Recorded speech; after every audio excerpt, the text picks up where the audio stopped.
আহ্বানে সাড়া দিয়ে আজকে জাতীয় পার্টির বিভিন্ন স্তরের নেতাকর্মী, বিশেষ করে বর্ধিত সভায় যারা উপস্থিত হওয়ার কথা, তারা বিপুল হারে তাদের সড়ক উপস্থিতি আমাদেরকে উজ্জীবিত করেছে।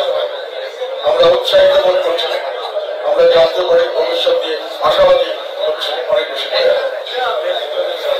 আপনারা হয়তো খেয়াল করেছেন, আমি বক্তব্যটা দেব 15-20 মিনিট হতে পারে, আপনারা একটু ধৈর্য ধরে শুনবেন। আর যেহেতু ধারাবাহিকতার ব্যাপার আছে, হঠাৎ করে বাধা দেবেন না, কোনো কথা বলবেন না, কারণ দীর্ঘক্ষণ বড় কথা বলে কথা খেয়ে হারিয়ে যাওয়া আসে। এখন দেশে কঠিন সময় পার করছে আমরা। দেশের সংখ্যাগরিষ্ঠ জনগণ, দেশের সংখ্যাগরিষ্ঠ জনগণ হতাশা এবং আতঙ্কগ্রস্ত, এটাই হলো বাস্তবতা। বেশিরভাগ মানুষ বিভিন্নভাবে নির্যাতিত, নিষ্পেষিত, নিপীড়িত। তাদের যার স্বাভাবিকভাবে তাদের যে অধিকার, তারা সেটা ভোগ করতে পারছেন না এবং এই বিষয়ে তারা কোনো বিচারও তার কাছে দিতে পারছেন না।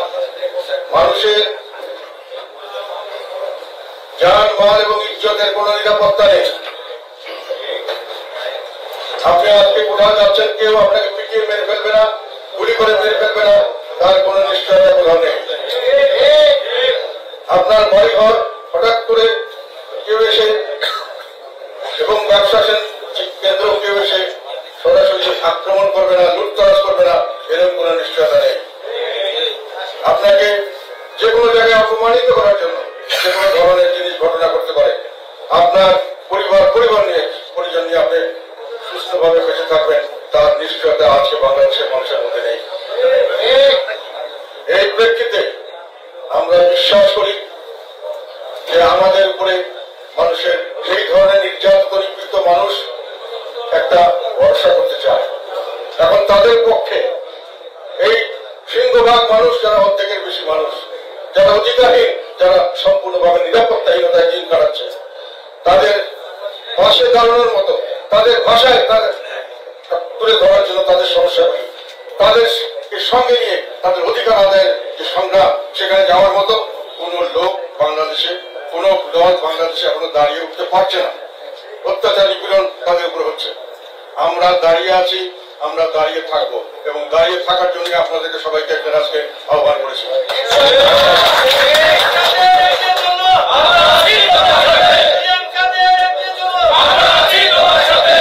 আমাদের নামে অনেক ধরনের অপপ্রচার করা হচ্ছে ব্যাপকভাবে। কিছু মানুষ আমাদেরকে নানানভাবে হেনস্থা করার চেষ্টা করছেন।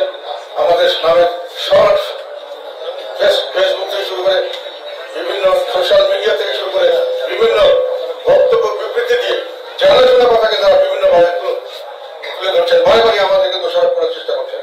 সেই শ্রেণীর একটি মানুষ, যাদের কথা হলো আমরা সুবিধাভোগী, সুবিধাবান।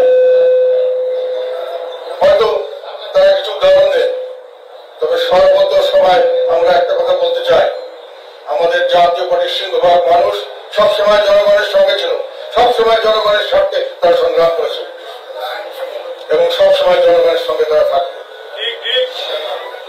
এটা দেখানোর জন্য এবং আমাদের সমস্ত দুর্নাম বোঝানোর জন্য যে আমরা সুবিধাবাদী বা সুবিধাভোগী, এই ধরনের কোন রাজনৈতিক দল নয়।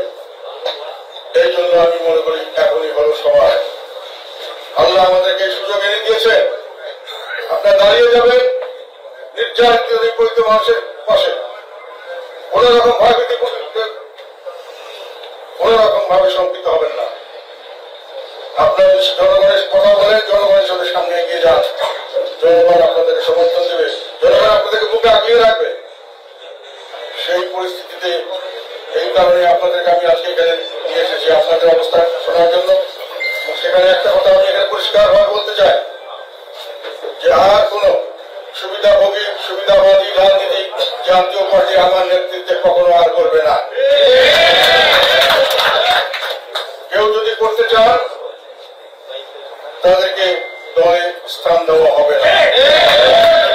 এটা যুদ্ধক্ষেত্রে, মাঠে ময়দানে যারা তাদের সাহস দেখাতে পারবেন,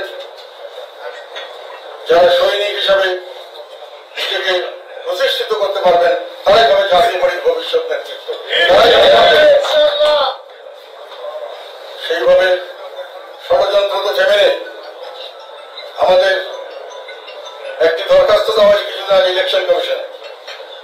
সেখানে আমার ভাবি সহ আর কিছু মানুষ তারা আমাদের নেতৃত্ব চ্যালেঞ্জ করে তাদের নামে লাঙ্গল বরাদ্দ দেওয়ার জন্য একটি দরখাস্ত করেছেন ইলেকশন কমিশন। এবং ইলেকশন কমিশন সেই দরখাস্তটি নিয়ে একজন গুরুত্বপূর্ণ দায়িত্বপূর্ণ ব্যক্তি মিডিয়ার সামনে বলেছেন, আমরা এটাকে বিশেষভাবে গুরুত্ব দিয়ে বিবেচনা করবো। এই ধরনের কথা পরবর্তীকালে আমি খোঁজ দিয়ে জানতে পারলাম যে ভদ্রলোক বলেছেন উনি নবম সংসদের সময় লালমনিরহাট নির্বাহী অফিসার ছিলেন, কর্মকর্তা ছিলেন এবং উনি তৎকালীন সময় আমার প্রতিদ্বন্দ্বী যে বিএনপি ক্যান্ডিডেট তার পক্ষে ব্যাপকভাবে কাজ করেছিলেন এবং তার পরিপ্রেক্ষিতে একটি কমপ্লেইন দেওয়া হয়েছিল, অভিযোগ দেওয়া হয়েছিল। সেটার প্রেক্ষিতে ইলেকশন কমিশন একটি তদন্ত কমিটি গঠন করে তদন্তের মাধ্যমে এটাকে সত্যি প্রমাণিত হয়, সেখান থেকে তাকে উচ্চ করা হয়েছে। এখন এই ভদ্রলোক স্বাভাবিক কারণে এতদিন পরে উনি এসেছেন এবং জিএম খানের এবং জাতীয় পার্টি ওনার খুব একটা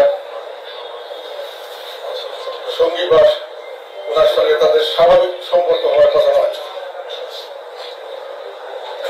আমার কথা হলো আমরা কারো কাছে তদবির করতে যাব।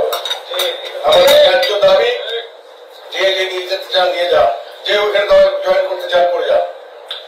আমাদের বাতিল করার জন্য একটা ষড়যন্ত্র।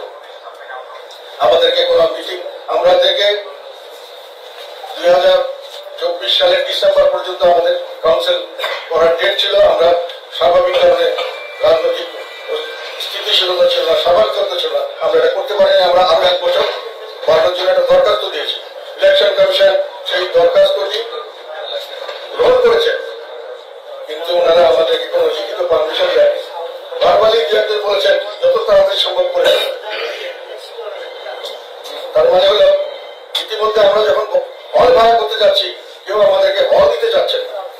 নানানভাবে আমাদের এখানে ভাঙচুর হতে পারে, সমস্যা হতে পারে, আমাদেরকে যাতে আমরা কোন রকম কাউন্সিল না করতে পারি তার বন্দোবস্ত করা হচ্ছে ষড়যন্ত্রমূলক। এটাও একটা ষড়যন্ত্র, যাতে আমাদেরকে এই পথ দেখিয়ে আমাদের লাঙ্গল আমাদের থেকে কেড়ে নেওয়া, আমাদের রাজনীতি থেকে দূরে রাখার একটা ষড়যন্ত্র।